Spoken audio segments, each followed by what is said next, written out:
Welcome to the World United. Welcome to the World United.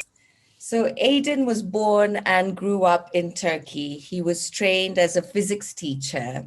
He taught in South Africa and served as school principal. He has also been involved in the Turquoise Harmony Institute for more than a decade, where they aim to bring people together and facilitate dialogue so that people with differences get to know one another. He currently lives in Cape Town and he is completing a PhD in the philosophy of education. He's an activist for dialogue across differences, and today his topic is education and spirituality. So, welcome to you, Aydin. Thank you. Thank you so much. And greetings to everybody from Cape Town, South Africa. Yes, I chose to speak on education and spirituality from the perspective that the education, as we know, or the formal education, put it that way, is seen as a vehicle for skills development, both intellectual and physical skills, especially with the arrival of a number of industrial revolutions and the proliferation of the economy. Many new skills are needed, and the pressure then have been placed on the education systems around the world to train the people who are needed for for sustaining the socioeconomic order or system. In the past, perhaps people did not need such complicated skills, and therefore the training was done mostly through apprenticeships, people being trained in the field, so that was sufficient.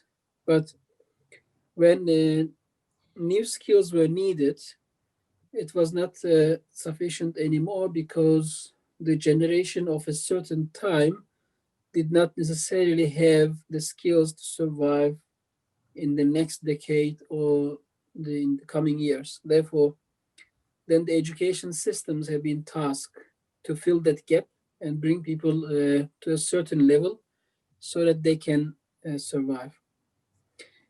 But what concerns our discussion today is that while all this was being done, the much of the focus was on the physical skills, intellectual skills, and making people more useful, say, in the economic system. But perhaps the systems, the educational systems, and also socioeconomic systems have ignored that people were actually not just about uh, physical and intellectual beings. And as a result of this neglect, I suppose we today sit with many other problems, and at times we feel lost and incompetent to deal with the influx of so many of troubles. What I would like to say, I'm not going to take too long, but just mention a few things. How I see the spirituality playing in the field of education. Um, Firstly, I think the recognition of bringing in another dimension, which we can call it spirituality, or in most cases, it's referred as values education. It plays out as values education.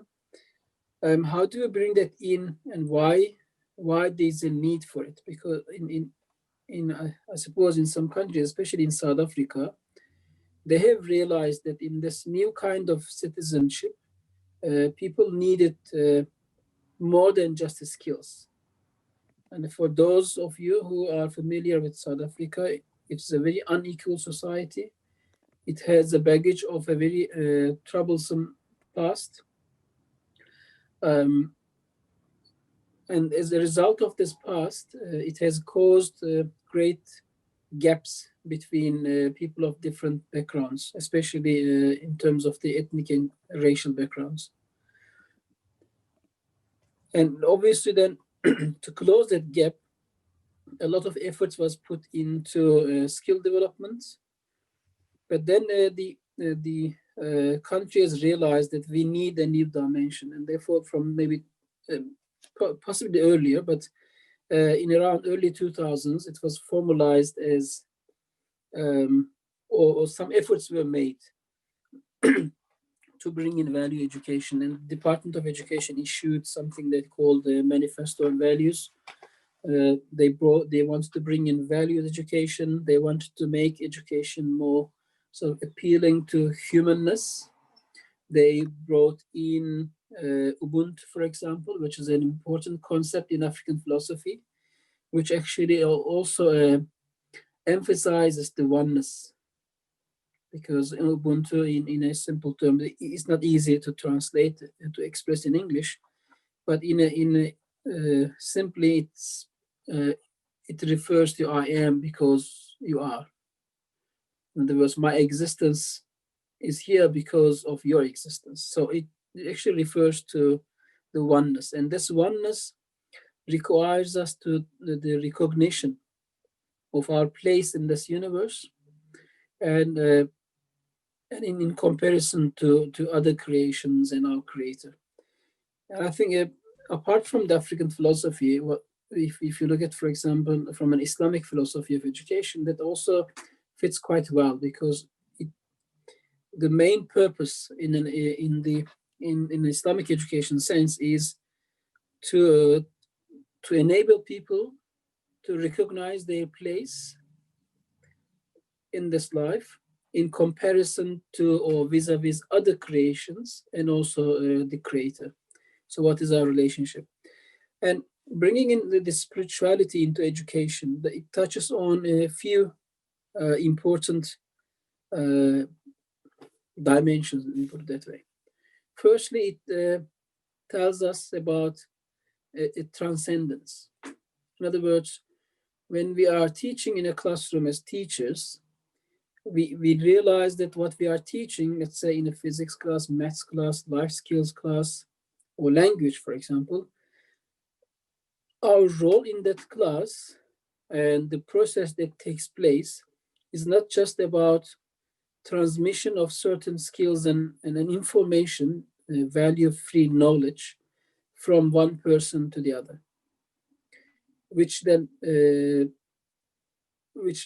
faces the danger of turning education into some kind of a mechanical process.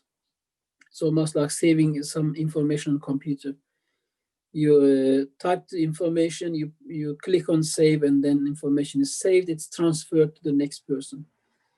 But a more spiritual perspective of education, it encourages us to go beyond such as mechanical process, where we realize that while information is being transferred from the teacher to the learner, there is a spiritual dimension that is at place.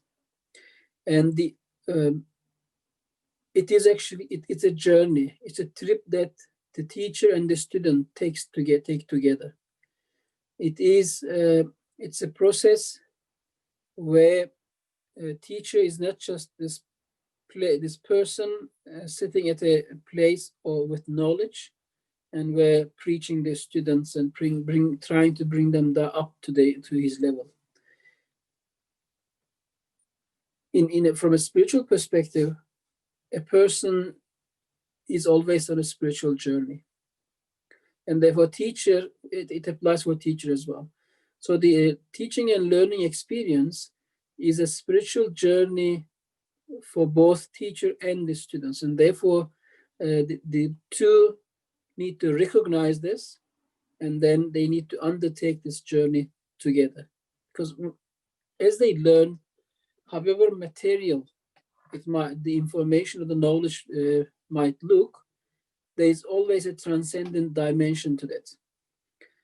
It helps us get a step closer towards understanding a certain question that we as humans ask ourselves: who am I? Why am I? Why am I'm here? What is my goal, or is there a goal?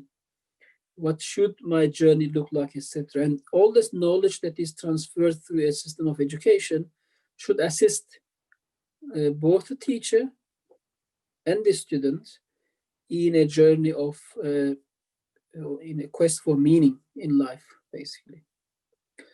And then another dimension that will assist us in bringing in spiritual dimension to education is the recognition of connectedness of all, both the teacher, the student, the subject material, which is basically the creation, the universe around us. So this connectedness, the recognition of connectedness, will then take us a step forward, a step closer towards fulfilling what a spiritual or education from a spiritual perspective will look like. And in this case, a value education, for example, comes in, where we see education as not just a transfer of knowledge from one person to the other, but it must also be blended with values that help a person to be a human being, basically, in this existence. And value education, it is quite a broad topic, because the set of values might change from location to location, but there is a very important dimension of value education. If you embark, or if you claim to be conducting some sort of a value education, it is firstly, it links to the transcendence that we spoke about, but then also it related to that, it's not an it's purely intellectual process, and the teacher or whoever the person claiming to teach a certain value should necessarily be practicing that. In other words, you set an example, you live a value, and then you transfer that value actually through practice and experience. Value education, things like, for example, democracy education is one of the topics that is discussed. Democracy, you don't teach democracy through an intellectual process. People have to see it in practice. A teacher should be managing his or her classroom in a democratic way, so that the students will learn what this democracy looks like. In other words, regarding the other values, if you are teaching the students certain values, the only time when this education will start being effective is when the student or the teacher embodies these values. When the students look at the teacher, they will see embodiment of these values being practiced, and therefore, then once that happens, in fact, perhaps then the teacher doesn't need to preach about these values anymore, because it's already being lived and practiced. And yeah, that's a very important dimension. Again, why do we need to bring in a spiritual dimension to education? That's one of the reasons that perhaps to remember is compassion. Because the modern systems of education is aimed at exploiting the people and the environment.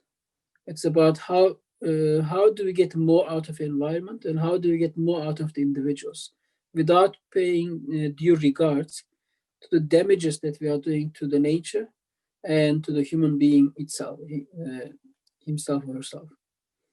And therefore, the bringing in a dimension of compassion, where we reconcile different dimensions of human being, and where we reconcile all our needs and demands, so that we reach a status of not exploiting nature, but also, as I said earlier, to go on a common journey, where we recognize that we are there is a transcendence, we are all connected, and that also leads to a wholeness, that we are part of a whole, and therefore this compassion then will enable us to exist in this wholeness and to contribute to the wholeness, the other parts of this whole. So we are not going to see the other parts of this whole as those to be exploited for our own benefits, because then we're going to be changing this nature of the whole. We're going to be damaging the whole, and therefore we will be causing like this genetically modified goods. And once we start playing around with the genetics of it, with the DNA of it, it's not going to be the same on anymore. Okay, I think I'll stop here. Thank you very much for the platform, and greetings to everyone else. I hope what I said made sense, a little bit of sense. Thank you so much.